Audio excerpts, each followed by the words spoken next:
প্রধানমন্ত্রীর ক্ষমতার ক্ষেত্রে আমরা বলেছি যে দুইবারের বেশি প্রধানমন্ত্রী হতে পারবে না, টার্ম লিমিট থাকবে দুইবার, সর্বোচ্চ রাষ্ট্রপতি এবং প্রধানমন্ত্রী উভয়ের ক্ষেত্রেই।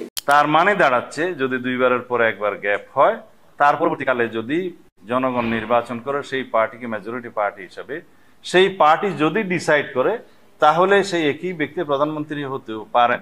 কিন্তু কথা হচ্ছে যে কেন ধরে নিচ্ছেন যে সেম লিডার বা সেম ব্যক্তি বারবার হবেন? আমরা তো এখানে অপশনটা রাখতে চাই যে বাধ্যবাধকতা করা যায়। একই ব্যক্তি বারবার প্রধানমন্ত্রী হবেন কেন? নতুন বিতর্কে ঝড় তুলেছে বিএনপির ব্যাখ্যা। সংস্কার কমিশনের সামনেই স্পষ্ট করে বলল, দুইবার পর বিরতি দিন, তারপর চাইলে আবার প্রধানমন্ত্রী হতে পারেন।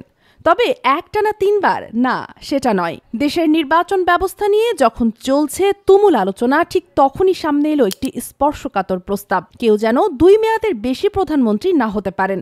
আর এই প্রস্তাবেই আপত্তি জানালো বিএনপি। তাদের বক্তব্য, একই ব্যক্তি পরপর 2বার প্রধানমন্ত্রী হতে পারেন, কিন্তু তারপর অন্তত একবার বিরতি দরকার।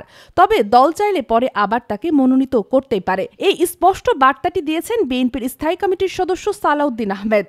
জানিয়েছেন এটি কোনো ব্যক্তিবিরোধী মত নয়, বরং গণতন্ত্রের ভারসাম্য ও বিকল্প নেতৃত্ব গঠনের পথ তৈরি করতেই এই প্রস্তাব।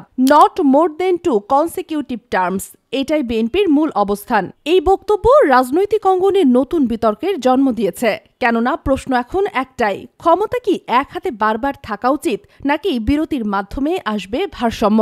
বিএনপির যুক্তি, কোনো দল যদি জনগণের ভোটে সংখ্যাগরিষ্ঠ হয় তাহলে তারা চাইলে আগের নেতাকেও ফের আনতে পারে, কিন্তু পরপর নয়। আরও দ্বিমত সংসদ ও রাষ্ট্রপতির মেয়াদ।